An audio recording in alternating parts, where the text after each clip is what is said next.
Vinieron buscando dinero de protección, esperando miedo y sumisión.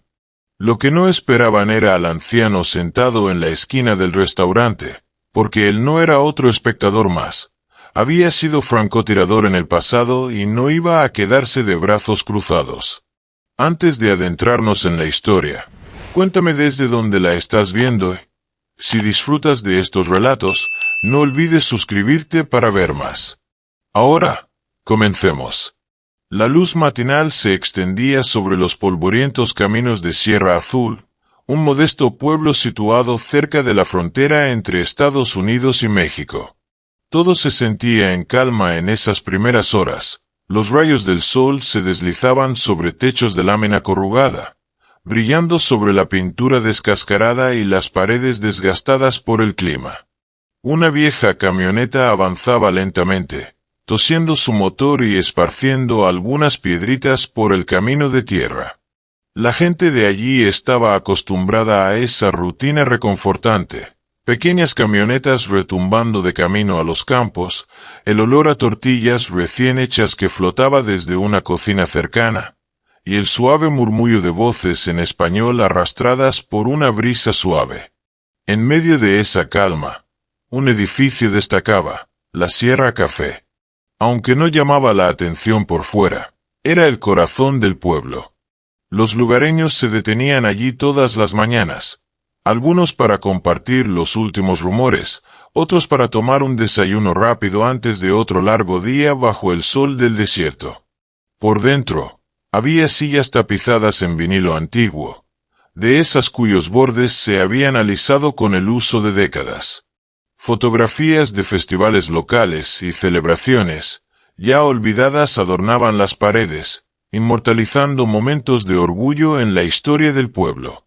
Una vieja radio en la barra reproducía música suave en español interrumpida por las noticias matutinas, la voz del locutor subiendo y bajando mientras se mezclaba con la estática.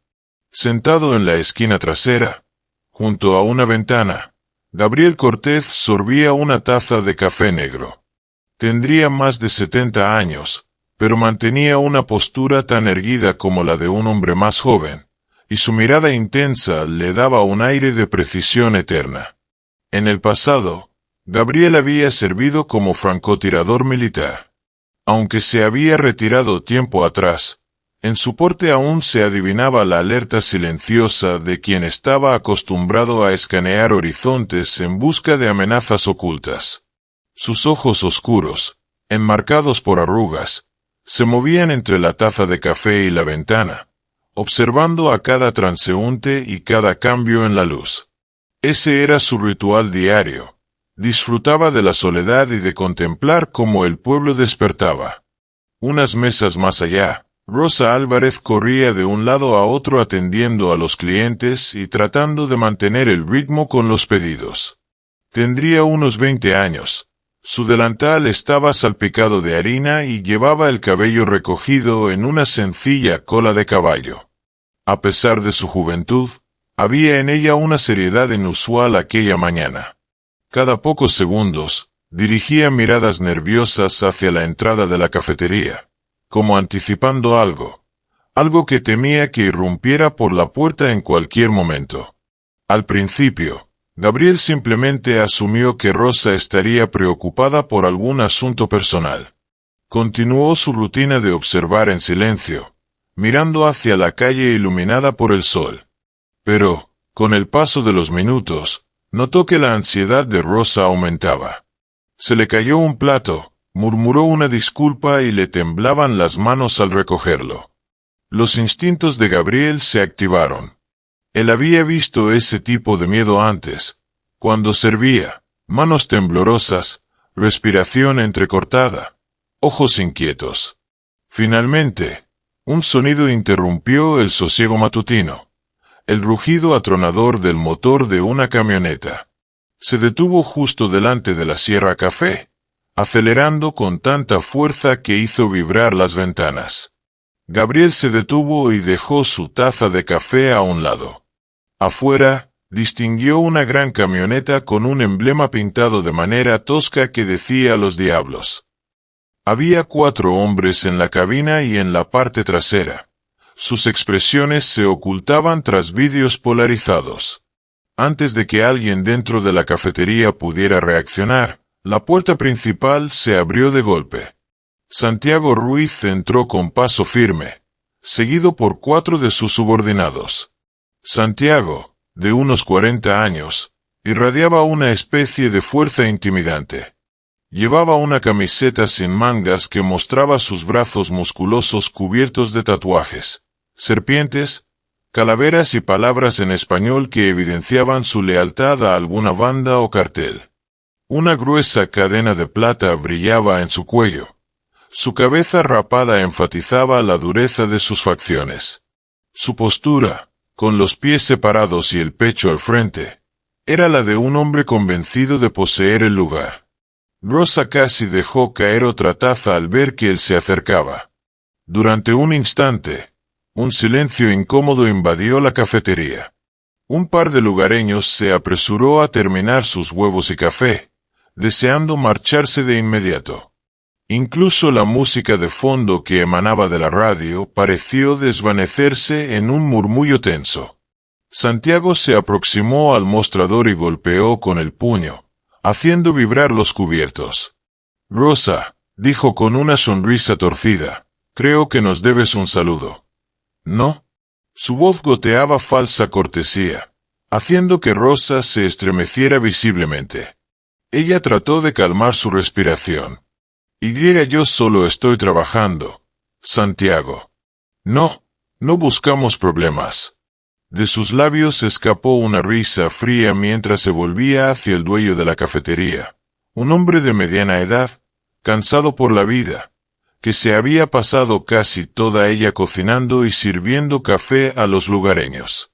Santiago se inclinó sobre el mostrador. Tampoco yo busco problemas. Solo quiero recordarte que hoy vence el plazo para tu cuota de protección. Mantenemos este pueblo a salvo, ¿no? Lanzó una ojeada alrededor con una sonrisa depredadora. ¿O alguien cree que no nos necesita? El dueño de la cafetería tragó saliva y asintió con timidez. No replicó. En Sierra Azul, la gente susurraba sobre los diablos. Eran matones de la zona. Se rumoraba que estaban vinculados a algo mucho mayor, el brazo oscuro de un temido cartel mexicano. Aunque el dueño no estuviera de acuerdo, sabía que desafiarlos podía costarle una paliza o algo peor. En una mesa al fondo, la mano de Gabriel se aferró con más fuerza a su taza. Observó el temblor de Rosa, la resignación temerosa del dueño y la arrogancia de Santiago. Algo se activó en la mente de Gabriel. Había presenciado la crueldad de hombres que se creían intocables. Reconoció cómo estos pandilleros se alimentaban del miedo y la sensación de poder sin oposición. Cuando Santiago se volvió otra vez hacia Rosa, exigió. «Anda, regálame esa linda sonrisa tuya. ¿No te alegras de vernos?» Rosa apenas negó con la cabeza, el miedo pintado en su rostro. Solo sirvo mesas, por favor, no les hemos hecho nada». Los labios de Santiago se curvaron. Estaba por contestar algo, pero lo interrumpió una voz queda proveniente del otro extremo del local. ¿Acaso tus padres no te enseñaron a tratar bien a una dama? Todos se quedaron inmóviles. Los miembros de los Diablos intercambiaron miradas de confusión y luego estallaron en risas toscas. Pero Santiago no rió. Giró lentamente, entrecerrando los ojos. Gabriel había dejado a un lado su taza y ahora contemplaba a Santiago con una calma implacable, el cuerpo recto, como si jamás hubiera abandonado las filas militares. «¿Qué dijiste?», demandó Santiago, avanzando un paso. Su altura y su corpulencia parecían cernirse sobre el anciano, eclipsándolo. Gabriel respondió con tono uniforme. «Dije que deberías aprender modales antes de hablar».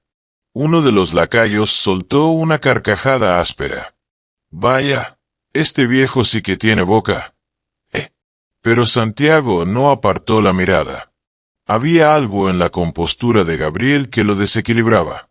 Estaba acostumbrado a ver a la gente encogida, suplicando clemencia o evitando al menos mirarlo a los ojos. Sin embargo, aquel anciano lo contemplaba sin inmutarse, sin miedo. Los labios de Santiago temblaron, la furia bullendo en su interior. Bajó la mano a su cinturón y sacó una pequeña pistola, apuntando a la sien de Gabriel en un abrir y cerrar de ojos. Rosa soltó un grito ahogado. El dueño de la cafetería dio un paso como para protestar, pero la mirada fulminante de uno de los hombres de Santiago lo hizo callarse. Los clientes más cercanos se pegaron a la pared, con el corazón a punto de explotar. ¿Estás loco?, bramó Santiago. ¿Crees que no puedo pegarte un tiro aquí mismo, viejo? Gabriel no mostró ni pánico ni alarma. Con voz medida, contestó: si quieres apretar el gatillo en medio de esta cafetería llena, adelante. Pero dudo que hayas considerado las consecuencias. Por un instante, los hombres de los diablos se miraron, desconcertados. Nadie había hablado así a Santiago en mucho tiempo, y menos un anciano sin nadie que lo respaldara. Santiago sintió el golpe de la falta de respeto. Apretó la mandíbula, los ojos centelleando de rabia. De pronto, descargó un puñetazo brutal en el rostro de Gabriel. El golpe llevaba la fuerza suficiente para tumbarlo de la silla. Gabriel cayó al piso, sosteniéndose con una mano mientras el dolor le atravesaba la mejilla. Rosa gritó. Algunos clientes miraron hacia otro lado, temiendo que Santiago disparara a continuación. Pero no lo hizo. En lugar de ello, se inclinó y presionó el cañón de la pistola contra la frente de Gabriel, como desafiándolo a hacer algo. Gabriel siguió inmóvil, con un hilo de sangre escurriéndole por el labio partido, pero una determinación silenciosa en la mirada. Durante un segundo, Santiago consideró jalar del gatillo. Luego se obligó a soltar una risa y dio un paso atrás, haciendo señas a sus hombres para que se marcharan. El momento era tenso, cargado de amenazas tácitas. Antes de marcharse, Santiago se agachó cerca de Gabriel y le dijo con voz baja y amenazante: has cometido un gran error hoy. Volveremos, y te arrepentirás de haber hablado. Con eso, los diablos salieron pisando fuerte, dejando atrás la cafetería en un silencio atónito. La puerta se cerró de golpe. El rugido del motor de su camioneta fue apagándose a lo lejos. Solo cuando desaparecieron, Rosa se atrevió a correr junto a Gabriel, con los ojos llenos de lágrimas. El anciano se tocó el labio para limpiarse la sangre. Se incorporó con algo de dificultad, pero su compostura regresó al instante, como si ya hubiera apartado el dolor en un rincón de su mente. ¿Está herido?, preguntó Rosa, con la voz temblorosa. Gabriel exhaló, tocándose la comisura de la boca. He visto cosas peores, niña. Luego, con un movimiento pausado y practicado, sacó su teléfono celular del bolsillo y se dirigió a la puerta. Pero esto va a ser un problema. La puerta de la Sierra Café se cerró a su espalda, dejando a los clientes con el miedo pintado en el rostro. Afuera, el sol se alzaba más, acortando las sombras sobre los caminos de tierra. Gabriel sacó su teléfono y marcó un número que conocía de memoria, la línea directa de su hijo en la oficina del sheriff local. El teléfono sonó 2 veces antes de que contestaran. «Papá», se oyó la voz de Daniel Cortés, tensa por la preocupación. Daniel, de 30 y tantos años, tenía un gran sentido de la responsabilidad y la integridad que lo convertía en un sheriff sólido para Sierra Azul. Gabriel habló con calma. Vinieron esta mañana a la cafetería. Me atacaron. Al otro lado, Daniel permaneció en silencio medio segundo, conteniendo la respiración. ¿Ellos? ¿Los diablos? Sí. Un hombre llamado Santiago, su líder, me derribó y amenazó a todos allí dentro. Hijo, No es la golpiza lo que me inquieta, es lo que esto implica. He oído rumores de que los respalda un cartel. Daniel soltó una maldición. ¿Estás seguro? Lo suficiente. Gabriel cerró brevemente los ojos, recordando los rumores de las últimas semanas. Se comportaron como si fueran los dueños del lugar, sin miedo a la ley. Quizá tienen motivos para sentirse así. Nos encargaremos, gruñó Daniel. Quédate allí, papá. Voy a la cafetería de inmediato. Gabriel esbozó una media sonrisa. No te preocupes por mí. Concéntrate en detenerlos. Colgó y guardó el teléfono. Se dirigió a una vieja camioneta que tenía estacionada en la acera. El moretón que se asomaba en su mejilla ardía un poco, pero la adrenalina que sentía tras el enfrentamiento lo mantenía firme. Para no llamar la atención, encendió el motor y se alejó hacia las afueras del pueblo. Sabía que Daniel preferiría hablar con él en privado, lejos de oídos curiosos. Una hora después, en la diminuta sala de reuniones de la comisaría de Sierra Azul, la tensión era palpable. Daniel, con su uniforme color caqui, deambulaba al lado de un pizarrón cubierto de fotos, bocetos y documentos clavados con chinchetas. Su padre estaba sentado en silencio en una silla pegada a la pared, los brazos cruzados y los labios en una mueca. Dos personas más se unieron a ellos: Mato Rivas, un detective corpulento de ojos despiertos y con habilidad para desentrañar conspiraciones, e Isabella Méndez, jefa de un pequeño equipo SWAT asignado a la región. Isabella se mantenía con los brazos cruzados, llevando pantalones tácticos oscuros y un chaleco antibalas. Tenía un aire de seriedad, el cabello recogido en una trenza apretada. Fue Mato quien rompió el silencio primero, sacando una carpeta de debajo del brazo. He estado siguiendo una pista sobre los diablos desde hace un tiempo, dijo. No son matones cualesquiera. Tienen conexiones, dinero y armas que sugieren algo más grande. Daniel asintió. Mi padre mencionó un cartel. Mato abrió la carpeta y mostró fotos de armas incautadas, rifles, pistolas, granadas y un manifiesto de envío con artículos sospechosos. Exactamente. Tenemos pruebas que apuntan a un vínculo con Héctor Salgado, uno de los peces gordos de un cartel mexicano que opera en esta frontera. Se rumorea que Salgado utiliza grupos como los Diablos para controlar el territorio local, cobrando cuotas de protección, distribuyendo drogas y asegurándose de que todos permanezcan en silencio. El rostro de Daniel se ensombreció. Así que estos bravucones tienen un respaldo importante. Por eso se atrevieron a golpear a un anciano en pleno día. Se giró brevemente hacia su padre. Lo siento, papá, sin ofender. Gabriel inclinó un poco la cabeza. No hay ofensa, es la verdad. Isabella intervino, su voz firme. Si Salgado está realmente metido en esto, nos enfrentamos a algo más que una banda local de narcos. Es toda una red, con dinero, personal y contactos donde menos lo esperas. Pueden sobornar a funcionarios, silenciar testigos. Es mayor que un simple caso de agresión. Daniel exhaló, conteniendo la frustración. Tenemos que reunir evidencia sólida antes de actuar con fuerza. Si nos apresuramos, pueden escabullirse, y no los atraparemos a todos. Mato asintió. De acuerdo. Propongo vigilarlos, documentar su cadena de mando y ver hasta dónde llega. Hubo un breve silencio, hasta que Gabriel habló con voz tranquila, cargada de experiencia. Vigilarlos está bien, pero por lo que vi, actúan como si fueran los dueños de Sierra Azul. No dudarán en silenciar a quien consideren una amenaza. Tal vez decidan eliminarme para dar un escarmiento. Daniel miró con preocupación a su padre.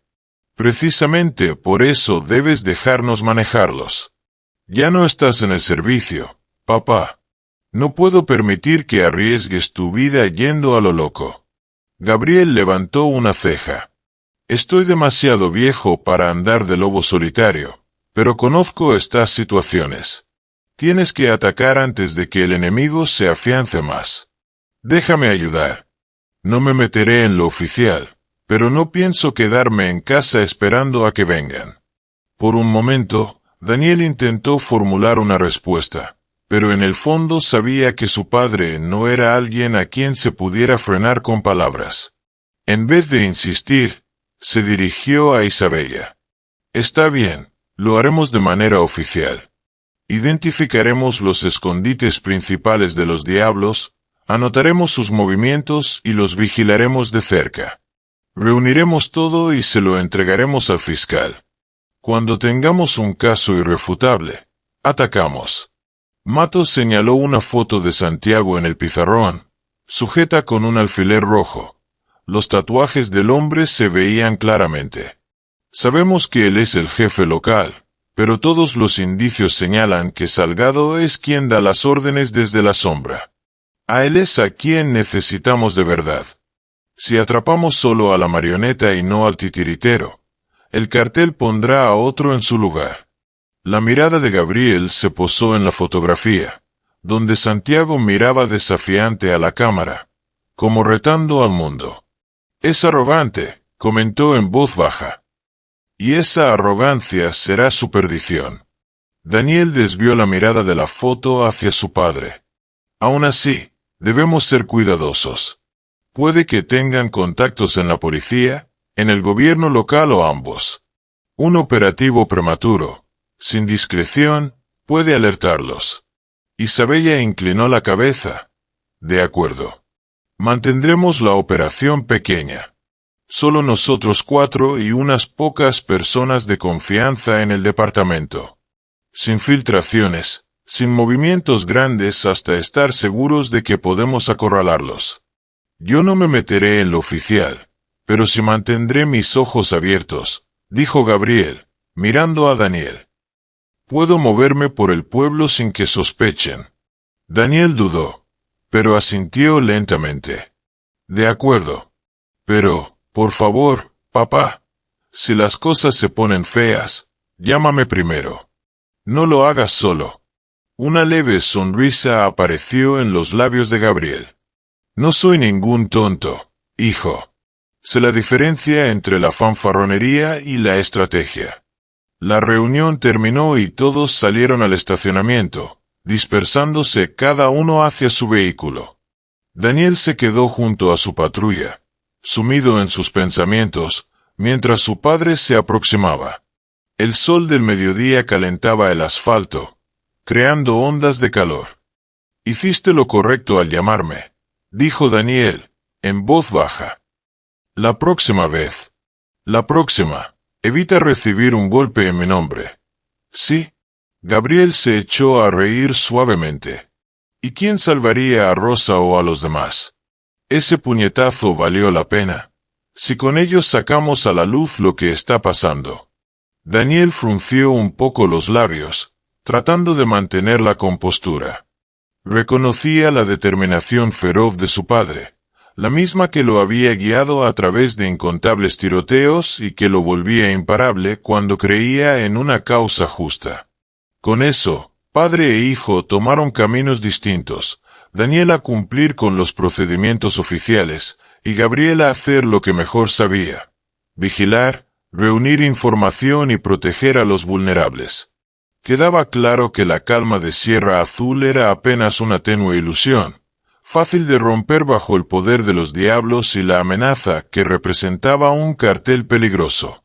Pero si Daniel estaba seguro de algo, era que Gabriel, a pesar de su edad, no se doblegaría ante la injusticia. La noche llegó silenciosa a Sierra Azul, un manto de tranquilidad que cubría el desierto y las humildes viviendas de la periferia. La propiedad de Gabriel se encontraba en el límite de un bosquecillo disperso, con algunos pinos desgarbados y matorrales que susurraban bajo la brisa, un contrapeso sutil a la aridez habitual de la región. Bajo la pálida luz de la luna, la casa modesta se veía tranquila, iluminada apenas por una vieja lámpara de porche que arrojaba una suave luz amarilla sobre los escalones de entrada. Habría parecido un lugar acogedor para cualquier visitante, a menos que supiera quién estaba sentado ahí. Gabriel se acomodó en una silla de madera que crujía al moverse, dejando una taza de café humeante en una mesita a su lado. Junto a la taza, descansaba su rifle Remington, usado pero bien cuidado, afinado con la precisión de quien una vez había dependido de cada disparo para sobrevivir. Inhaló el aire fresco, ladeando un poco la cabeza para escuchar el leve susurro de las hojas que se mecían en la brisa suave. Más allá de su propiedad, Sierra Azul guardaba silencio. No se oía el rugir de motores ni voces lejanas, solo el murmullo del viento entre los árboles cercanos y el leve croar de algún grillo que se había acercado demasiado a la casa. Gabriel dio un sorbo lento de café y dejó la taza sin hacer ruido. Pese a la serenidad del entorno, notaba la tensión en el aire, una energía depredadora que había sentido incontables veces antes, en zonas de guerra, en misiones clandestinas, ese mismo cambio imperceptible que avisaba la cercanía de un enemigo.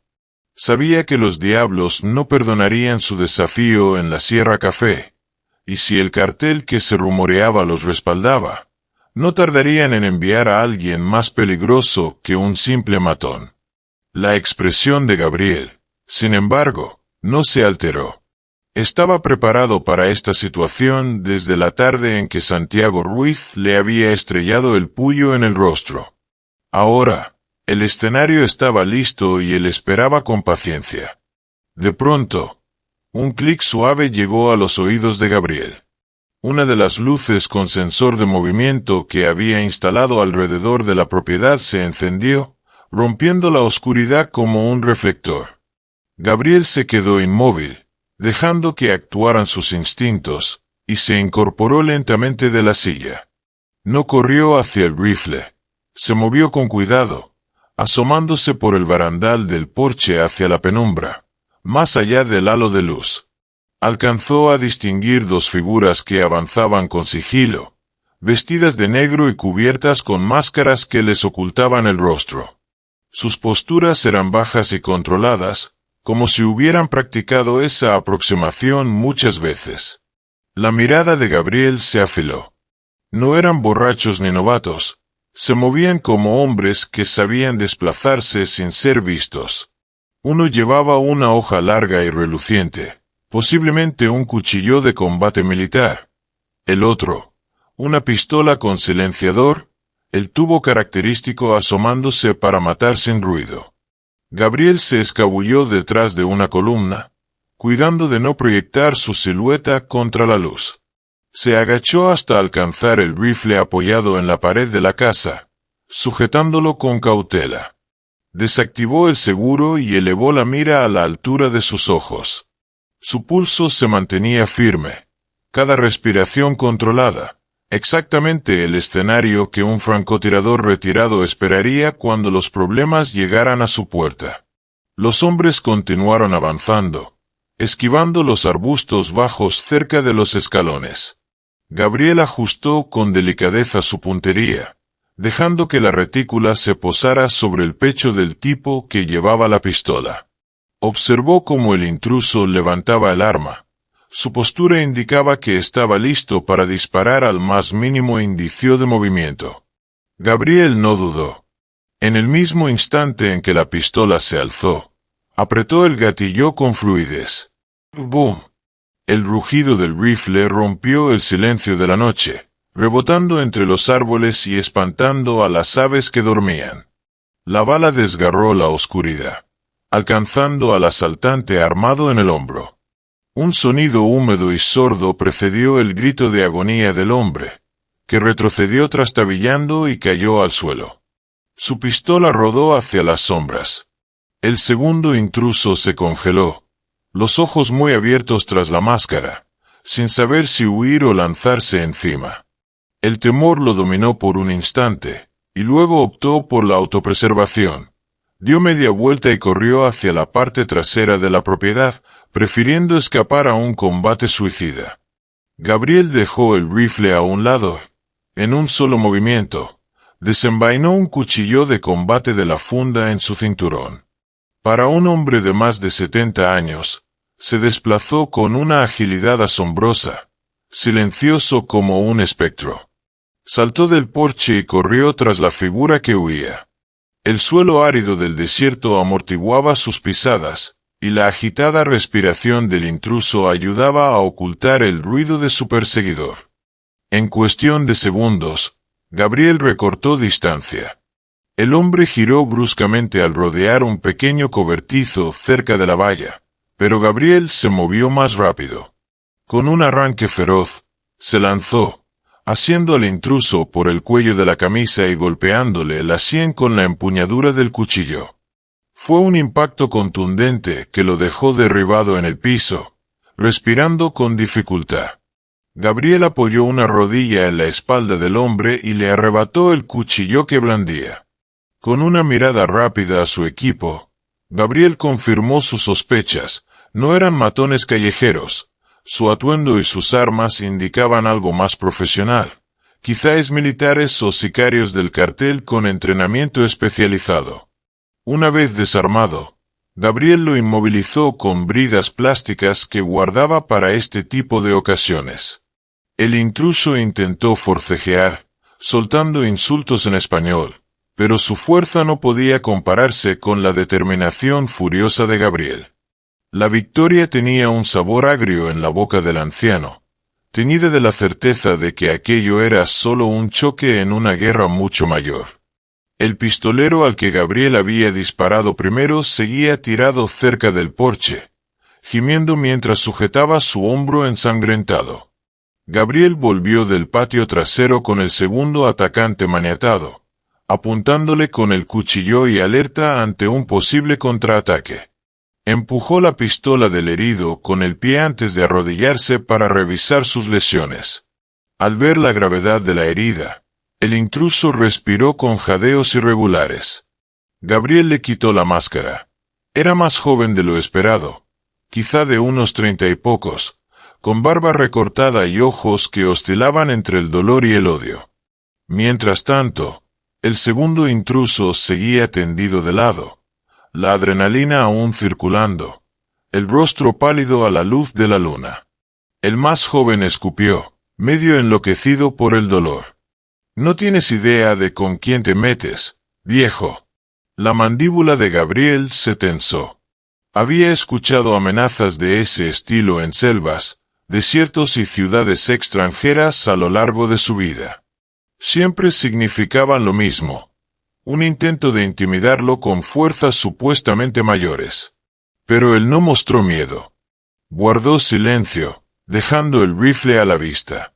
Poco después, el ruido de un vehículo llegó por el camino de Gabriel. Era Daniel, que venía a toda prisa, con las luces iluminando el patio y proyectando sombras alargadas. Bajó de la patrulla con su arma desenfundada, revisando rápidamente la escena. Dos hombres inmovilizados y Gabriel, indemne, con el rifle en la mano. «Papá», llamó Daniel, bajando un poco el arma. «¿Estás bien?» Gabriel asintió con sequedad. «Estoy bien. Estos dos, en cambio, no podrán molestarnos en un tiempo». Mientras Daniel pedía refuerzos y ambulancias por la radio, padre e hijo intercambiaron una mirada grave. Les habían disparado en la puerta de casa, y la confrontación con los diablos, y quizá con el cartel, estaba destinada a escalar todavía más. Una vez pasó el caos en la propiedad de Gabriel, los dos supuestos asesinos fueron detenidos. Se negaron a declarar, soltando solo maldiciones o vagas referencias a alguien de mayor rango que había exigido la muerte de Gabriel. Daniel, con gesto preocupado, se subió de nuevo a la patrulla cuando llegó Mato Rivas detrás de él. Al día siguiente, Daniel y Mato revisaron detenidamente los registros de arrestos recientes para conectar cabos. Los dos hombres que habían atacado a Gabriel no tenían direcciones conocidas, ni lazos locales, ni documentación alguna. Todo indicaba que eran mercenarios externos o sicarios del cartel enviados para eliminar a una amenaza. La pregunta es, ¿quién los mandó? Comentó Mato, con voz firme, al exponer su plan a Daniel. Sabemos que los diablos están detrás, pero alguien más debe haber dado la orden. Empecemos vigilando a los miembros que tenemos registrados. Tal vez nos lleven hasta quien dio la orden. Daniel dio su conformidad y pasó las siguientes noches siguiendo a conocidos asociados de Santiago Ruiz. No durmieron bien, pasando horas en autos sin identificación, estacionados disimuladamente en esquinas oscuras, observando rutinas, tomando nota de cada encuentro. Finalmente, dieron con algo decisivo. Un par de soldados rasos de los diablos visitaba con frecuencia un almacén abandonado en el extremo del pueblo, cerca de un cauce seco. Bajo la protección de la noche, Daniel y Mato, de civil, se adentraron en la propiedad. El portón de hierro estaba oxidado y se abría con dificultad. Con cautela, forzaron una entrada lateral. Adentro, se toparon con cajas apiladas contra las paredes, muchas con marcas extranjeras. Había un olor a químicos y aire viciado. Las linternas iluminaron documentos desperdigados, manifiestos de embarque y pequeñas bolsas de plástico. Entonces encontraron algo más siniestro. Grandes cajas de madera con un logotipo que Daniel no reconoció en el acto. Mato se agachó y forzó la tapa de una de ellas. Dentro había paquetes de narcóticos y armas de fuego, evidencia de una red mayor. Una etiqueta rezaba Salgado Logistics. Más inquietante fue una hoja arrugada con una lista de objetivos y cantidades de dinero junto a cada nombre. El de Gabriel aparecía cerca de la parte superior, un recordatorio escalofriante de lo cerca que habían estado de matarlo. Mato sacó fotos de todo, consciente de que esas pruebas podrían ser cruciales para un eventual golpe. Daniel apretó los dientes, furioso al comprender que se enfrentaban a algo mucho más temible que una pandilla local. Cuando el rumor del fallido asesinato de Gabriel llegó a oídos de los altos mandos del cartel, Héctor Salgado voló personalmente en helicóptero para hacer acto de presencia en las afueras de Sierra Azul. Hombre de hombros anchos y semblante frío, se decía que supervisaba múltiples operaciones de narcotráfico en la región. Su llegada encendió las alarmas entre los delincuentes locales. Si Salgado aparecía, significaba que la situación era grave. Santiago Ruiz y un puñado de secuaces de los diablos se reunieron en un rancho remoto para recibirlo. El polvo se arremolinaba mientras el helicóptero de Salgado aterrizaba. Bajó con gafas oscuras, que se quitó solo al pisar el porche del rancho. Se movía con un aire de autoridad, el cabello engominado, los ojos escrutando el lugar de un solo vistazo. Sin preámbulos, se giró hacia Santiago con una voz lo bastante fría como para congelar el desierto. Tenía la impresión de que podías encargarte de un anciano. Ahora me entero de que 2 de nuestros hombres acabaron en la cárcel. Santiago tragó saliva. No es cualquier anciano, musitó. Es algún tipo de exmilitar, un francotirador. No es alguien normal. Salgado soltó un bufido de desdén. Estás causando complicaciones innecesarias. La policía local anda husmeando. Y lo más importante, estamos perdiendo tiempo y dinero.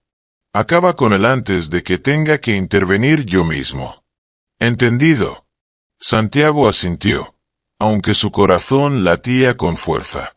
Se enorgullecía de intimidar a los demás, pero, bajo la mirada de Salgado, se sentía pequeño y acorralado.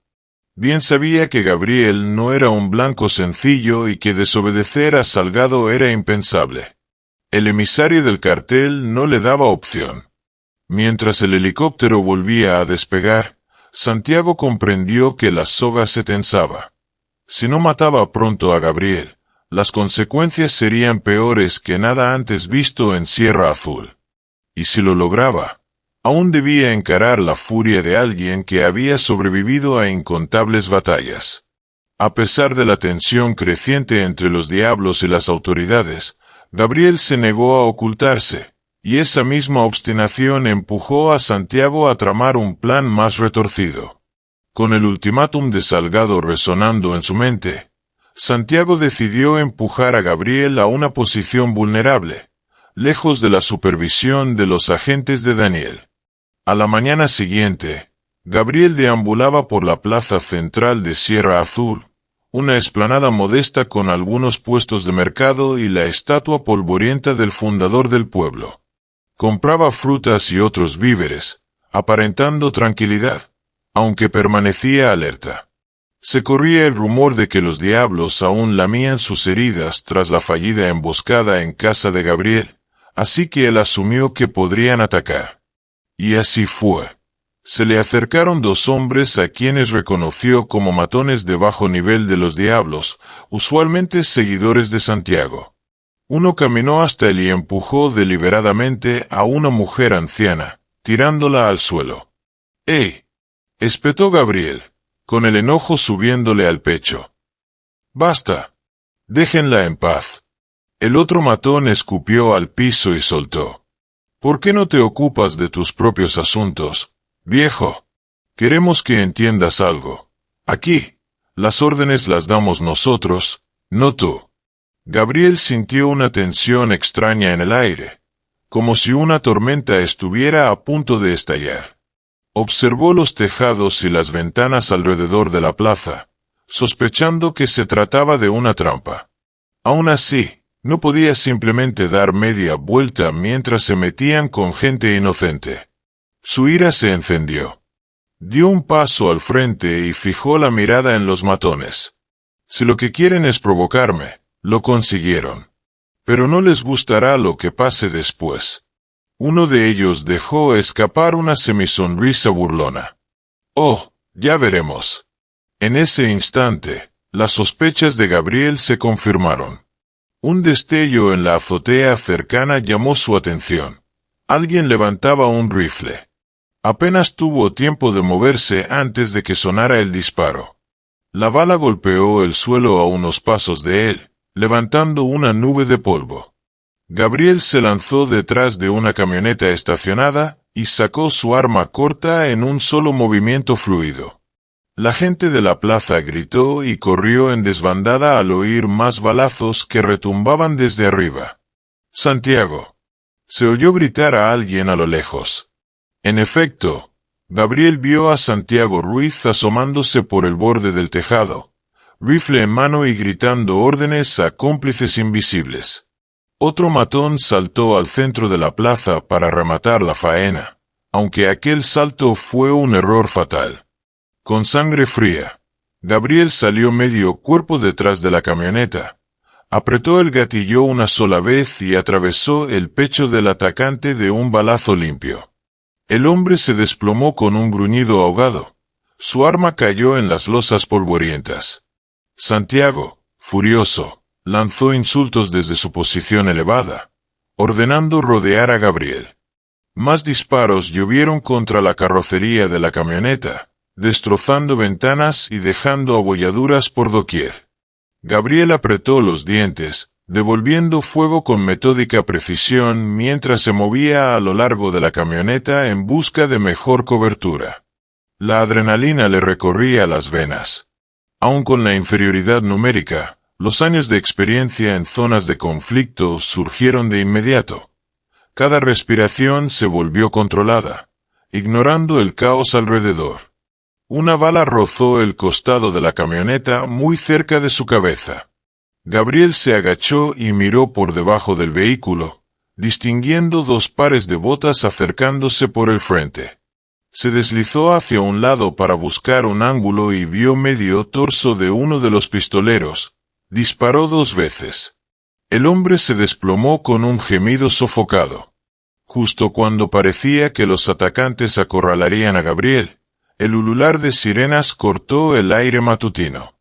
Varias patrullas de la policía se detuvieron en seco al borde de la plaza. Se abrieron las puertas y salieron oficiales con las armas desenfundadas, dirigidos por Daniel Cortez, tenso y con la mirada escudriñando la escena.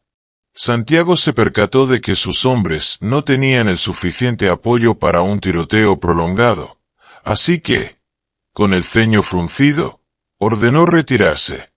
Algunos miembros de los Diablos dispararon al aire para cubrirse mientras huían y en cuestión de segundos subieron a vehículos que salieron a toda velocidad, los neumáticos rechinando sobre el suelo irregular de la plaza. Gabriel se enderezó mientras el polvo se arremolinaba alrededor. Exhaló, revisando si quedaba algún atacante en pie. Al no ver a nadie, enfundó su arma. Daniel y dos ayudantes se acercaron. Los ojos de Daniel repasaron la camioneta llena de agujeros y a los atacantes heridos o inconscientes esparcidos por el suelo. «Papá, ¿estás bien?», preguntó Daniel, la voz tensa por la preocupación. Gabriel se encogió de hombros, casi como para sacudir la tensión. «Estoy bien». Una ráfaga de polvo pasó frente a sus botas. «Pero cada vez se ponen más atrevidos». Fue algo coordinado. Daniel miró el desastre. «Nos llevaremos a estos heridos bajo custodia, los interrogaremos y veremos qué descubrimos». Hizo una breve pausa para fijar la vista en Gabriel. «Ya has hecho más que suficiente. Es hora de responder con más fuerza». Sacudiendo un poco el polvo de su chaqueta, Gabriel devolvió la mirada a su hijo. «No podemos esperar a que vengan a por nosotros, Daniel. Es hora de ir tras ellos». Se extendió un silencio entre ambos, un acuerdo tácito de que la postura pasiva llegaba a su fin. El cartel y sus matones locales habían mostrado que estaban dispuestos a emboscar a Gabriel a plena luz del día, poniendo en peligro a civiles. Y Gabriel, a pesar de su edad y en franca desventaja, resistió. «Entonces, decidido», dijo Daniel, recorriendo la plaza con la mirada. «Se acabó la defensa. La próxima vez, iremos por ellos primero». Sin más palabras, padre e hijo se dieron la vuelta, listos para reagruparse, planear y atacar antes de que los Diablos o Héctor Salgado pudieran lanzar algo más mortal sobre Sierra Azul. La estatua polvorienta del fundador del pueblo se alzaba a su espalda, como si en silencio honrara el coraje de quienes se negaban a rendirse ante la violencia. Y en medio de aquel mutismo, se plantaron las semillas de la guerra que vendría. No olvides dar me gusta, compartir y suscribirte para apoyarnos. La tensión en Sierra Azul había llegado al punto crítico. El mensaje de Gabriel, «Es hora de cazarlos», seguía resonando en todos. Daniel, debatiéndose con el dilema moral de permitir que su padre pusiera en riesgo su vida, sabía que no podían permanecer a la defensiva para siempre. Los Diablos habían intentado emboscadas, intimidación y agresiones casi letales. Si la comisaría no actuaba con decisión, la pandilla respaldada por el cartel se envalentonaría aún más. Se reunieron en la diminuta sala de juntas de la comisaría, avanzada la tarde. El aire se sentía denso. Gabriel se sentó en el extremo de la mesa, brazos cruzados, mientras Daniel se colocaba ante un pizarrón para fijar la nueva información que habían recopilado. Isabella Méndez, con su uniforme SWAT, estaba recargada en la pared, revisando el cargador de su arma con eficiencia. El detective Mato Rivas, con ojeras marcadas por las noches sin dormir, extendió varios mapas sobre la mesa. Daniel carraspeó. «Tenemos una pista sobre el principal escondite de los Diablos. Según nuestra vigilancia, se han atrincherado en un almacén abandonado a las afueras del pueblo. No es solo un lugar de reunión, guardan armas y contrabando allí». Matos señaló una fotografía con la punta de su bolígrafo.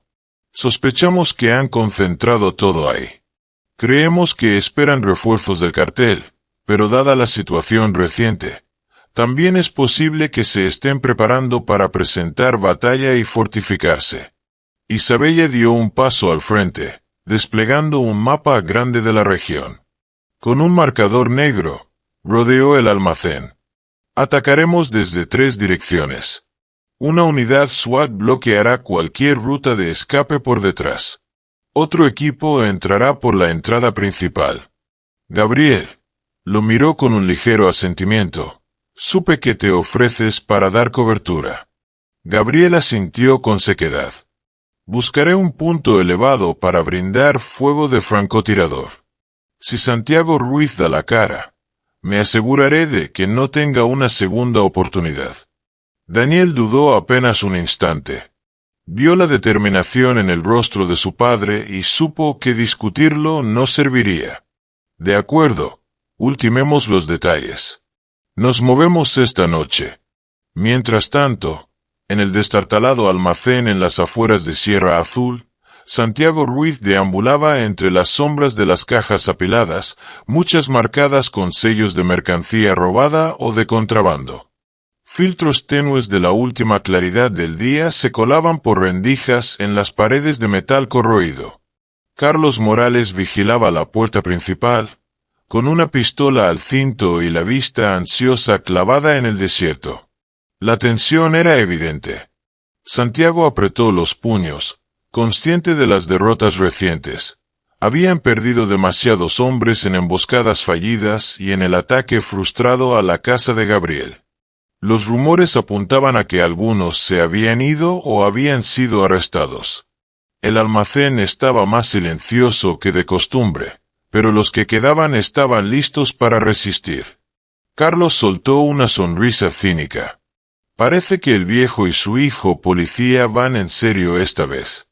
Si quieres huir, seguro podemos encontrar la forma de cruzar la frontera y desaparecer en otra parte.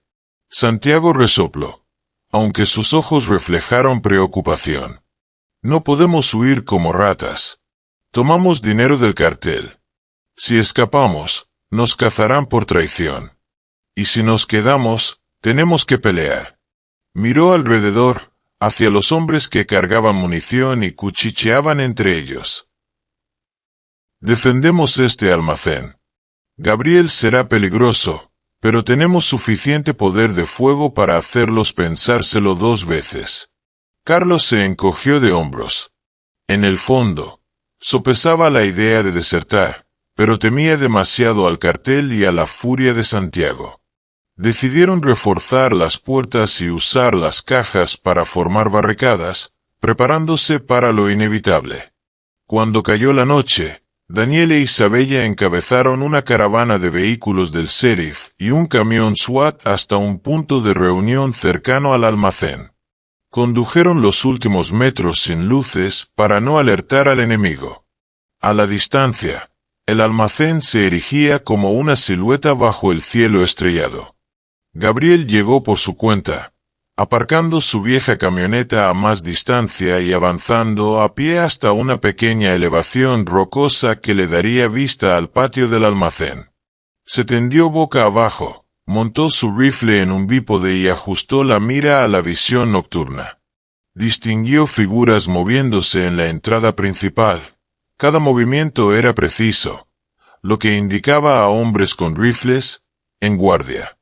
Sin duda, esperaban un ataque. Dentro de una de las SUVs del sheriff que aguardaba, Daniel revisó rápidamente el plan con su equipo. Tenemos 3 unidades. Isabella, tú lideras el equipo SWAT Alpha y rodeas la parte trasera para bloquear cualquier escape. Mato, tú encabezas el equipo SWAT Bravo por la puerta lateral y entrarás por la zona de carga. Yo iré con el equipo Charlie por la entrada principal. Isabella sujetó la radio con fuerza. ¿Cuál será la señal para avanzar? Daniel pensó en su padre, apostado en la loma. El disparo de Gabriel, cuando elimine al guardia perimetral o a Santiago, según a quien vea primero.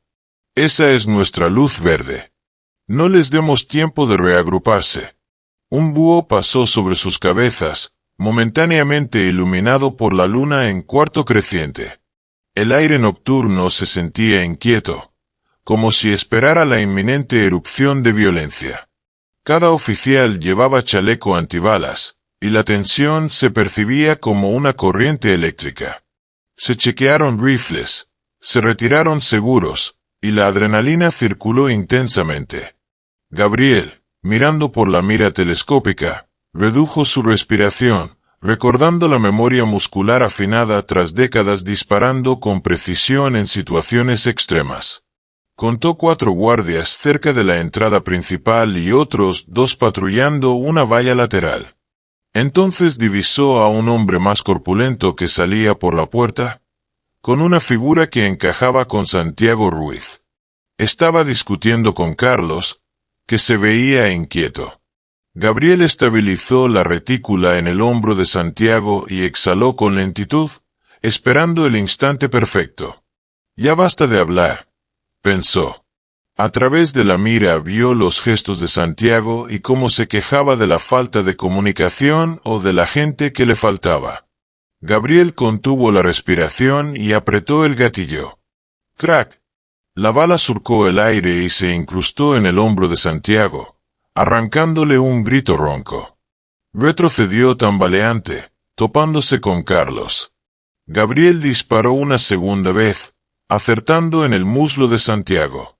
Abatido por el dolor, cayó al piso, soltando su arma entre espasmos. Carlos gritó atónito, intentando arrastrarlo adentro. En la radio de Daniel sonó la voz de Gabriel. Disparos efectuados. Converjan ya. Daniel reaccionó al instante y dio la orden a los equipos. Adelante, adelante. El equipo SWAT Bravo, liderado por Mato, avanzó rápido desde el lateral, lanzando una granada aturdidora por una ventana rota. El estruendo ensordecedor en el interior del almacén ocasionó alaridos y confusión. Mientras tanto, el equipo Charlie que acompañaba a Daniel irrumpió por la entrada principal, con el pulso acelerado al oír pasos resonar bajo el techo metálico. En su puesto elevado, Gabriel cambió de objetivo, fijando la mira en quien corría a auxiliar a Santiago. Un suave apretón de gatillo y el rescatista cayó con un alarido. Los demás de los diablos se dispersaron detrás de cajas, devolviendo fuego a través de puertas semiabiertas y ventanas rotas. La puerta principal cedió bajo el ariete del equipo SWAT, y enseguida rodaron cartuchos de gas lacrimógeno sobre el piso de cemento.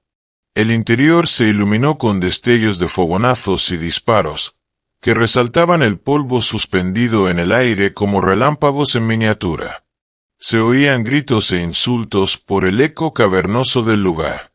Carlos Morales, obligado a dejar a Santiago tendido cerca de la entrada, agarró una ametralladora pesada de una de las cajas y soltó una ráfaga furiosa hacia la puerta.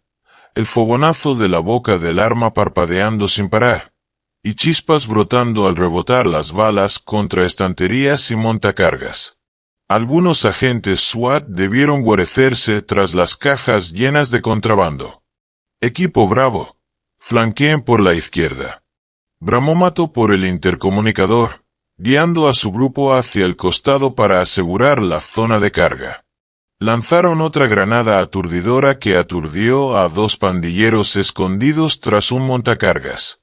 Los oficiales se abalanzaron, reduciéndolos con golpes certeros y esposándolos de inmediato.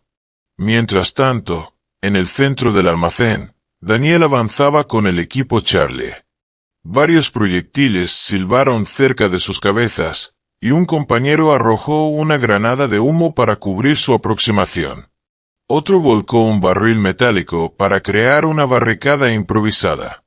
Daniel se movía tras él, escudriñando entre la neblina de humo en busca de siluetas enemigas. Afuera, Gabriel seguía brindando fuego de cobertura, disparando a cualquiera que asomara la cabeza por una ventana o se expusiera en un umbral. Cada tiro era un golpe seco, resonando en la noche del desierto. Gabriel vio a Santiago retorciéndose cerca de la entrada, intentando arrastrarse lejos del tiroteo. Decidió que no hacía falta más balas. Santiago ya estaba fuera de combate, la pierna derecha empapada en sangre. En el interior, La lucha se intensificaba. Balas impactaban en las cajas, haciendo volar astillas y rociando contrabando por doquier. El estrépito era ensordecedor, metal chocando, gente gritando, el aire cargándose de hedor a pólvora. El equipo SWAT Alfa de Isabella ejecutó a la perfección la parte del plan en la puerta trasera. Irrumpieron por una entrada de servicio, sorprendiendo y sometiendo a 2 vigías de los diablos antes de que pudieran reaccionar. La policía había sellado cada vía de escape. Su superioridad en número, entrenamiento y equipo transformó el almacén en una trampa sin salida para los criminales. En medio de la confusión, algunos miembros de los diablos arrojaron sus armas y se rindieron, temiendo por sus vidas. Otros, en un arrebato de desesperación, continuaron disparando. Cada vez que lo hacían, los equipos SWAT respondían con ráfagas coordinadas y disciplinadas, reduciendo su resistencia poco a poco bajo la embestida de la fuerza policial. Entre el caos, Carlos localizó un pasillo estrecho que conducía a la parte trasera del almacén. Sabía que al final había una vieja puerta de acero que casi nunca se usaba y que no estaba del todo bloqueada. Abandonó la ametralladora y corrió con todas sus fuerzas, las botas retumbando en el piso de cemento. Pero en la otra punta del pasillo apareció Daniel, emergiendo de un pasaje lateral con el rifle en alto. Carlos se detuvo, el sudor perlándole la frente, y levantó las manos en fingida rendición. No, no dispares. Me rindo. Soltó. El dedo de Daniel se tensó en el gatillo. Al suelo, rodillas en el piso, manos tras la cabeza.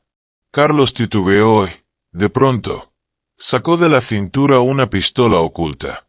Antes de que pudiera disparar, sonó un estampido ensordecedor desde afuera.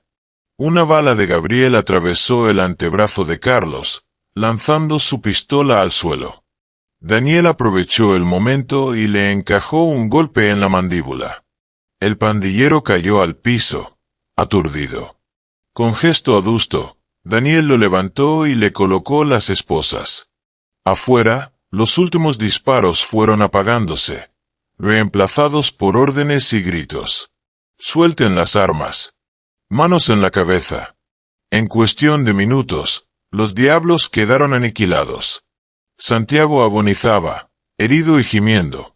Carlos se retorcía por el dolor en el brazo destrozado. El resto estaban detenidos o inconscientes. Entre el humo que se disipaba, Daniel intercambió una mirada con Mato e Isabella. Habían cumplido todos los objetivos. En la colina del desierto, Gabriel bajó el rifle y exhaló. No sentía euforia, sino una calma constante que brotaba de eliminar una presencia tóxica de Sierra Azul. Aquella noche, los diablos habían llegado a su fin. La operación en el almacén concluyó con un éxito rotundo para las autoridades locales. Con Santiago Ruiz y Carlos Morales presos, Sierra Azul se permitió un suspiro de alivio, aunque algunos, que conocían la crueldad de Héctor Salgado, temían la represalia del cartel. No tardaría en llegar el contraataque. En un lujoso condominio cerca de la frontera, Héctor Salgado apretó los dientes al recibir la llamada informándole de la captura de Santiago. Con rabia, estampó su vaso de bourbon contra la encimera de granito, salpicando el líquido ámbar. Sus guardaespaldas se miraron los pies, conscientes del peligro al ver a su jefe furioso. Inútiles, murmuró Héctor. Solo les pedí que se deshicieran de un francotirador anciano y de unos pocos policías de pueblo. Ahora tengo a 2 hombres pudriéndose en la cárcel y la mitad de un cargamento incautado.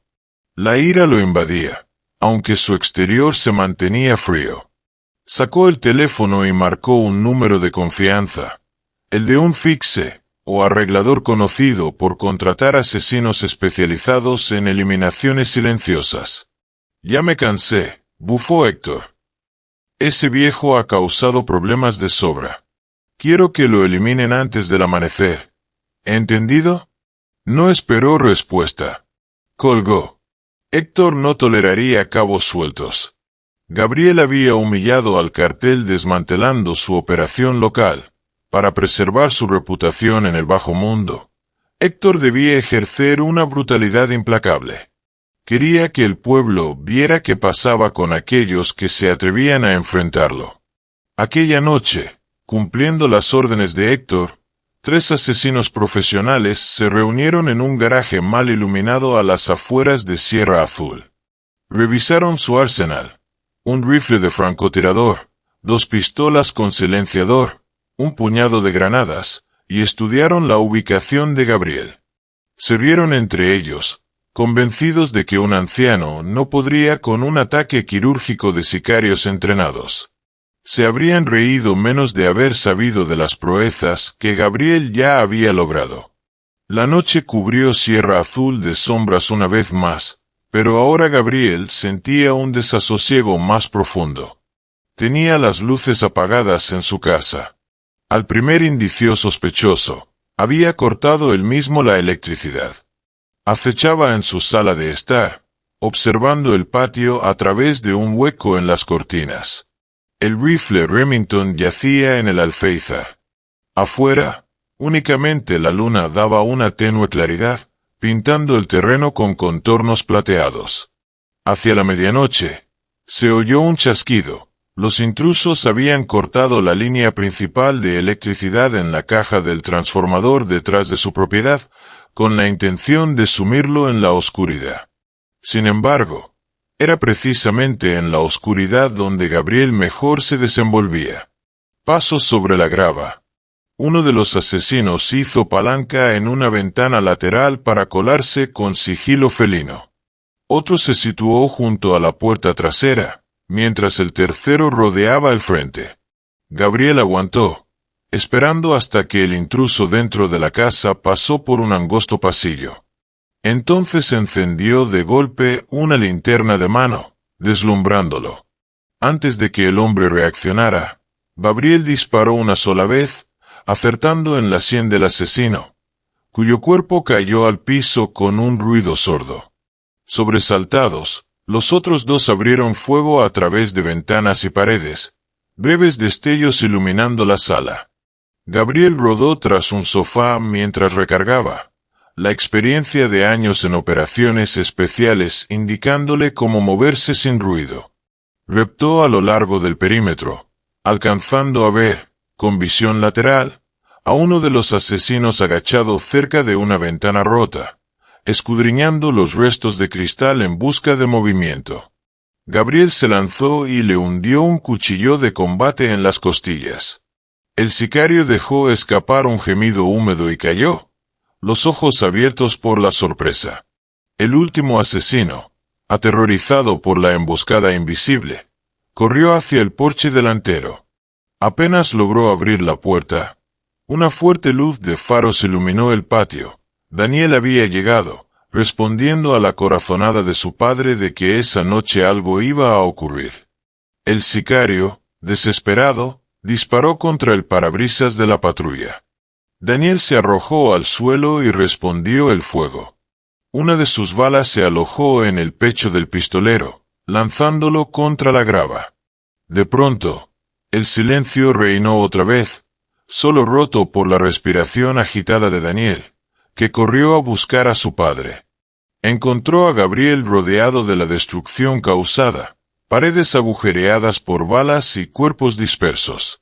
Gabriel, ileso, se mostraba serio e imperturbable. Los agujeros de bala y los cadáveres ponían de manifiesto la crudeza del enfrentamiento. Ya estaba claro que Héctor Salgado había declarado temporada abierta sobre ellos. La pregunta ya no era si el cartel respondería, sino hasta dónde llegaban sus tentáculos. Al día siguiente, Daniel trató de contactar a las autoridades federales para hablar de la violencia creciente, pero se topó con un silencio sospechoso. Cualquier periodista local que pudiera haber informado de los tiroteos permanecía callado, como si el cartel los hubiera comprado o amenazado. Se hizo evidente que Sierra Azul era un tablero de ajedrez donde casi todas las piezas, salvo Gabriel y sus aliados, estaban comprometidas. No podemos confiar en nadie, murmuró Gabriel, mirando los restos astillados de su ventana. Controlan este pueblo, y esto es una guerra. Sí, asintió Daniel, con la voz apagada. Pero esta vez no esperaremos al próximo golpe. Vamos a atacar de una vez por todas. Tras los intentos fallidos de asesinato contra Gabriel y el reciente caos sembrado en Sierra Azul, quedaba claro que Héctor Salgado no se rendiría. No importaba cuántos de sus hombres cayeran presos ni cuántos sicarios abatiera Gabriel. El capo aún ostentaba un gran poder. Si no se actuaba con decisión, la sangre seguiría corriendo. Por ello, Gabriel, Daniel y sus aliados acordaron forzar un enfrentamiento definitivo en sus propios términos, en lugar de aguardar a que Héctor atacara otra vez. Todo empezó con la pista de uno de los contactos clandestinos de Mato Rivas, un agente fronterizo corrupto que pasaba información a cambio de dinero. Afirmaba que el cartel de Héctor Salgado estaba desesperado por recuperar un arsenal de alto valor atrapado en un almacén ruinoso cerca de la frontera. Ese cargamento estaba destinado a varias células a lo largo de la frontera, pero había quedado en punto muerto cuando aumentó la vigilancia oficial. Gabriel y Daniel olieron la oportunidad. Idearon un engaño. Difundirían rumores de que la policía local había incautado esas armas y pensaba guardarlas en el mismo almacén para usarlas como evidencia. Si Héctor quería recuperarlas antes de que llegaran manos federales, tendría que enviar un contingente significativo, e incluso podría acudir él mismo. Isabella Méndez y su equipo SWAT planificaron la emboscada al detalle, estableciendo campos de fuego superpuestos alrededor del viejo almacén fronterizo. Elaboraron planes de contingencia para cada posible maniobra enemiga, desde brechas convencionales hasta la necesidad de apoyo de francotiradores. Gabriel, por acuerdo mutuo, se situaría en un risco cercano para brindar cobertura. Aunque ya no era un oficial activo, su puntería y su experiencia habían demostrado ser vitales. Daniel asumiría el papel de cebo, haciéndose pasar por el único oficial que resguardaba el supuesto cargamento. Era arriesgado, porque se exponía directamente, pero él creía que un anzuelo tan evidente era necesario para motivar a Héctor a aparecer en persona.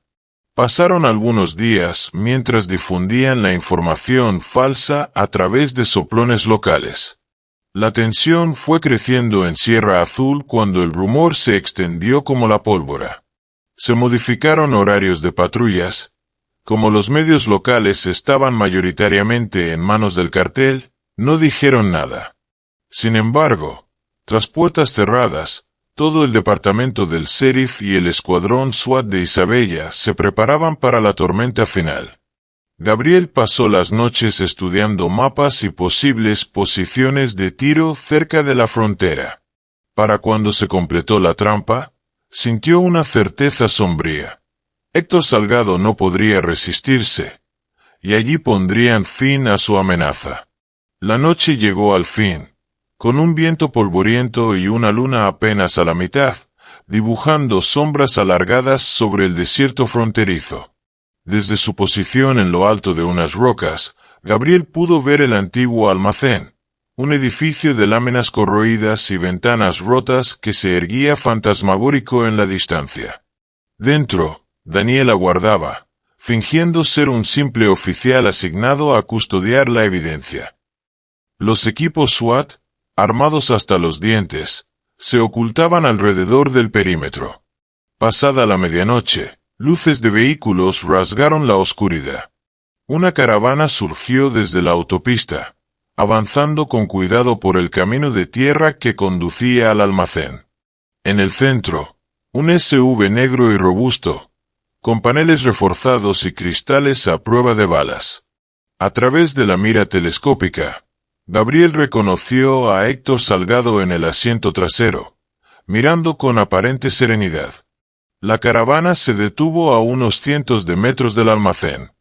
Por la mira, Gabriel contó al menos 15 hombres fuertemente armados que se desplegaron. Algunos se acercaron a la entrada principal, otros rodearon la parte trasera. Héctor permaneció por el momento en el SUV, al parecer coordinando a través de radio. Quería medir la situación antes de mostrarse abiertamente. Gabriel avisó por el micrófono, hablando suave para que solo Daniel y los equipos SWAT lo oyeran. Hay como 15 soldados, bien armados. Veo 6 yendo hacia la parte trasera, tal vez 8 al frente. Héctor sigue en la camioneta. Esperen. Dentro del almacén, Daniel estaba agazapado detrás de una caja de metal, vistiendo chaleco antibalas y sujetando su arma con nervios de punta. Respiró hondo para mantenerse firme en su papel de guardia desprotegido. El plan era hacer creer al cartel que no había mucha resistencia. Si entraban muy rápido, podrían percatarse de la emboscada. Si avanzaban con cautela, darían más tiempo a los SWAT para asestar el golpe. Afuera, uno de los pistoleros del cartel se aproximó a la puerta lateral, alzando una linterna para mirar dentro por una ventana rota. El haz de luz recorrió el interior, y de inmediato Gabriel disparó. El disparo resonó en las dunas, y la cabeza del hombre echó hacia atrás en un estallido rojo. Se oyeron gritos en el grupo, que apuntaron sus rifles a la edificación. Era la señal para iniciar la confrontación final. La quietud de la frontera se transformó en un campo de batalla. Los disparos tronaron en ráfagas, los destellos de las bocas de fuego titilaban como luciérnagas furiosas. Las paredes del almacén retumbaron al ser perforadas por balas. Los hombres de Héctor lanzaron un ataque furioso, pero se vieron frenados cuando Isabella y sus agentes empezaron a disparar desde posiciones ocultas. La confrontación subió de intensidad. Isabella condujo a su equipo en la oscuridad, usando gafas de visión nocturna para derribar a los atacantes que se exponían fuera de cobertura. Se levantaron densas nubes de humo en donde estallaron granadas aturdidoras y de gas, sembrando pánico en los soldados de Héctor. Mato, apostado en una zona elevada del almacén, lanzó otra granada de humo para bloquear la salida trasera. 2 de los hombres del cartel salieron tosiendo y fueron sometidos por agentes SWAT agazapados. Por su parte, Gabriel abatía a cualquiera que se descuidara, asomando un hombro o la cabeza. Cada vez que disparaba, un trueno retumbaba en la noche, seguido de un grito o el ruido sordo de un cuerpo. Su experiencia como francotirador sobresalía. Apenas se movía, cambiando el ángulo solo para localizar al siguiente blanco, sin apresurarse. Adentro, Daniel combatía cuerpo a cuerpo con los que habían logrado penetrar. Esperaban encontrarse con 1 o 2 guardias mal equipados, pero se toparon con un agente diestro y la emboscada de SWAT. Las balas rebotaron en cajas metálicas y estructuras, echando chispas en la penumbra. Daniel se movía con cuidado, de cobertura en cobertura, coordinándose con Isabella para acorralar a los intrusos en un punto mortal. Entre el fuego cruzado del SWAT y la cobertura de Gabriel desde fuera, los pistoleros del cartel vacilaron. Algunos retrocedieron a la protección de los vehículos, otros buscaron esconderse tras barreras de hormigón junto a los cimientos. Disparaban sin mucha puntería, delatándose con cada fogonazo. Fue ahí cuando Héctor Salgado comprendió la magnitud de la trampa. A través de la radio exigió a los suyos reagruparse o retirarse, pero la confusión reinaba y la comunicación era torpe. Estaban rodeados, sin saber con precisión cuántos adversarios se enfrentaban. Por primera vez, Héctor sintió un escalofrío de incertidumbre. Desesperado, salió del SUV blindado y corrió hacia el almacén, disparando su pistola con furia. Daniel lo avistó. Con determinación, salió de la cobertura para enfrentar sus tiros, hasta que ambos se quedaron casi sin munición. Héctor acortó distancia, esgrimiendo un cuchillo al quedarse su arma sin balas, y se abalanzó hacia las costillas de Daniel. Este giró, sujetando la muñeca de Héctor y bloqueándola en un movimiento doloroso. Se trenzaron en un forcejeo, los pies raspando la tierra. Observando desde su posición, Gabriel vio una fracción de segundo donde disparar sin arriesgar a su hijo. Apuntó a la pierna de Héctor y jaló el gatillo. La bala atravesó la pantorrilla del narco, haciéndolo caer con un alarido. Daniel aprovechó la oportunidad y descargó un puñetazo en la quijada de Héctor, arrojándolo al polvo. Antes de que se moviera de nuevo, le puso las esposas, poniendo fin a la pelea. Los últimos ecos de los disparos se disiparon en la noche del desierto. Con la captura de Héctor Salgado, un sismo sacudió la red del cartel. En los días posteriores a su derrota, quienes guardaban lealtad a Salgado huyeron o intentaron resguardarse. Las ramificaciones locales del cartel empezaron a fragmentarse, dejando flancos vulnerables que la policía y los aliados aprovecharon. Sin embargo, no todos los que habían apoyado a estos criminales pensaban rendirse. Las noticias corrieron rápido. Héctor Salgado, el capo temido en Sierra Azul, había caído preso.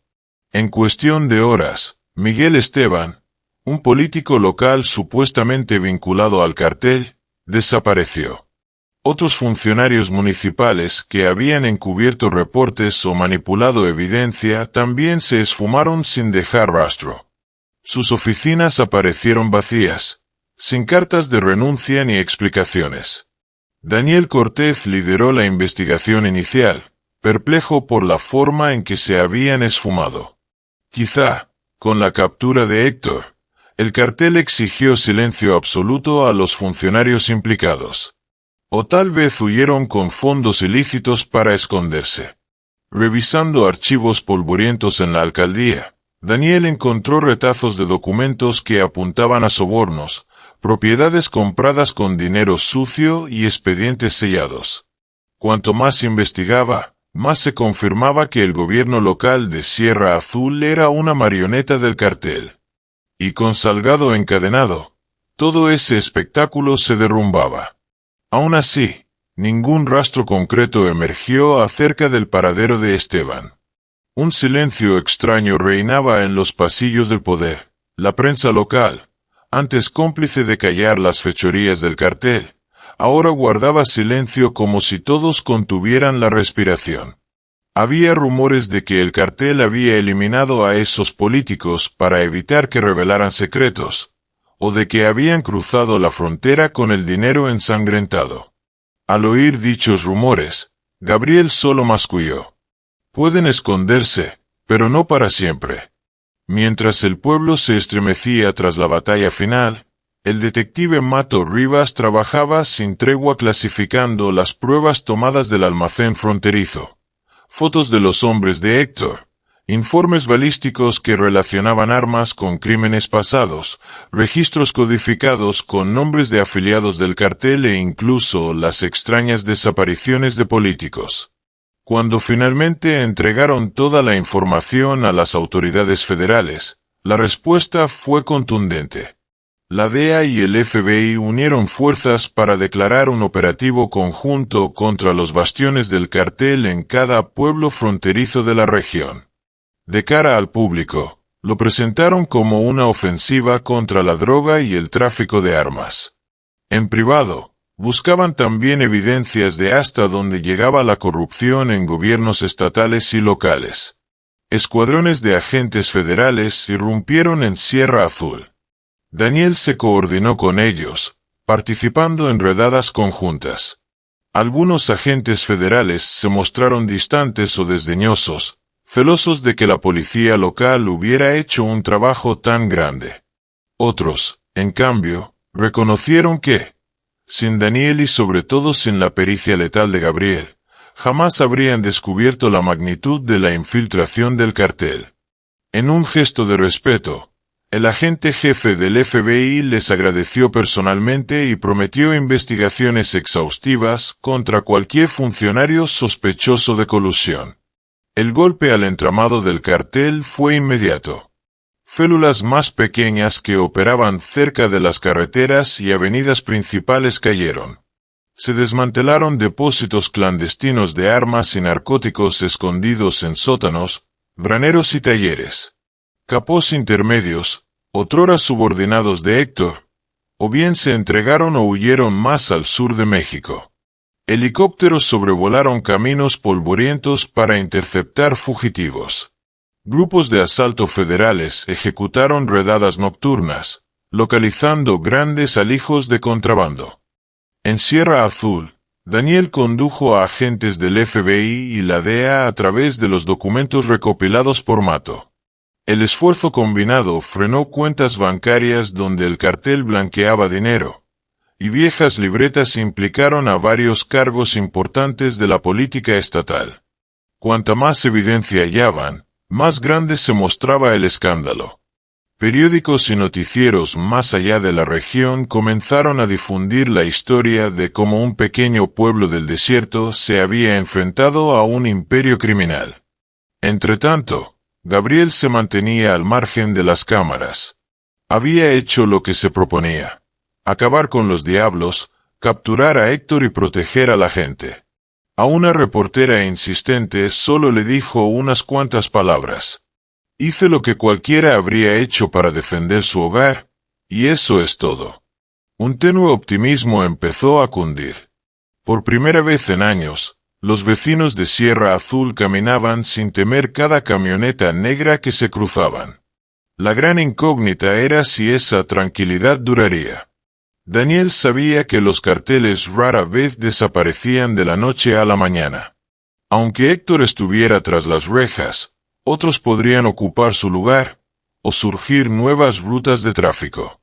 Pero, de momento, la balanza se inclinaba a favor de la ley. En la estela de los arrestos e imputaciones masivas, Sierra Azul llegó a una encrucijada.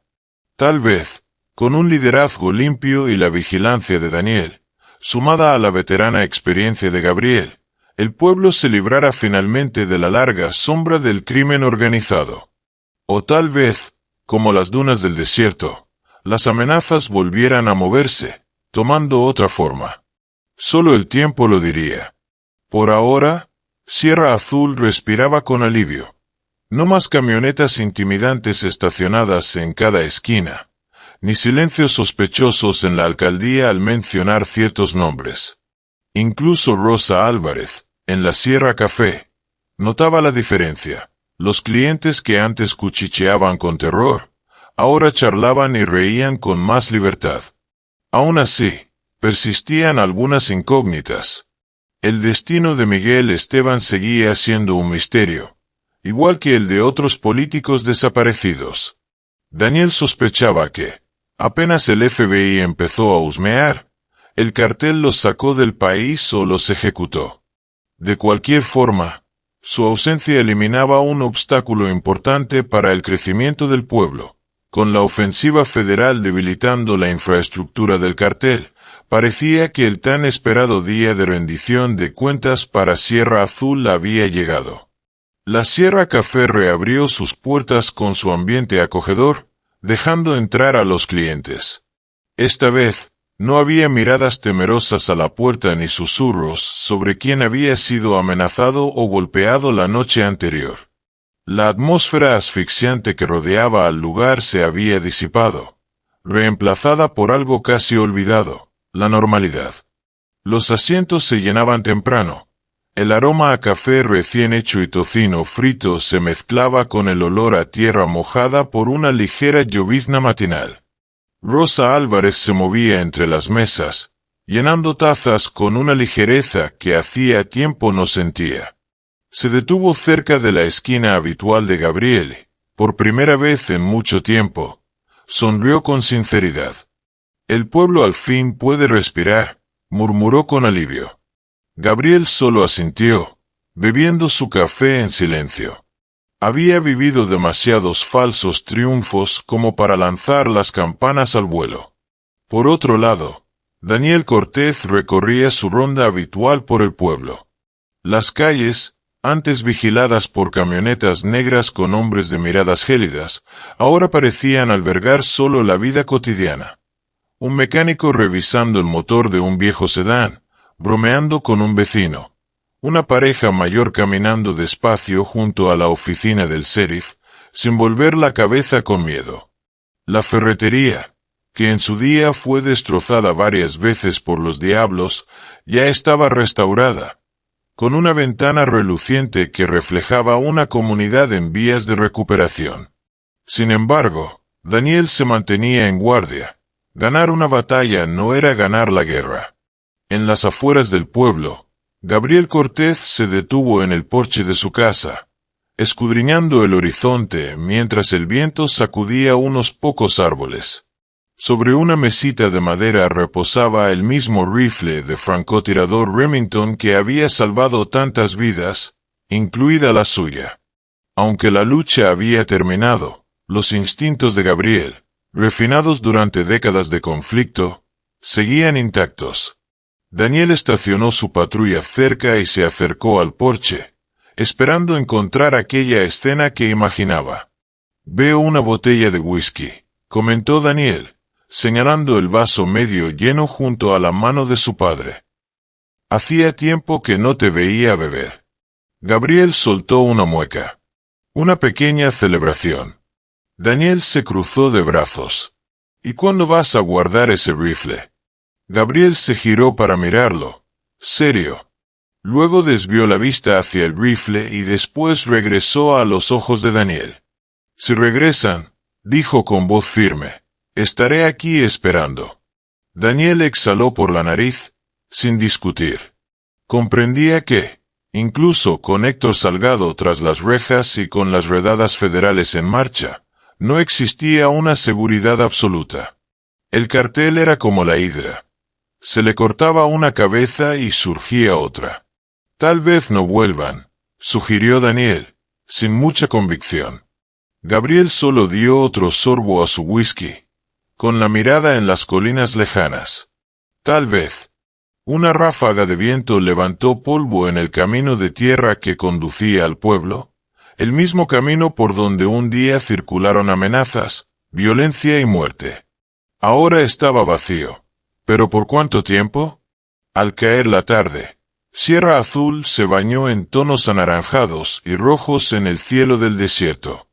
El susurro de las cigarras colmaba el aire inmóvil, mezclándose con el suave murmullo de las hojas en los pocos árboles dispersos.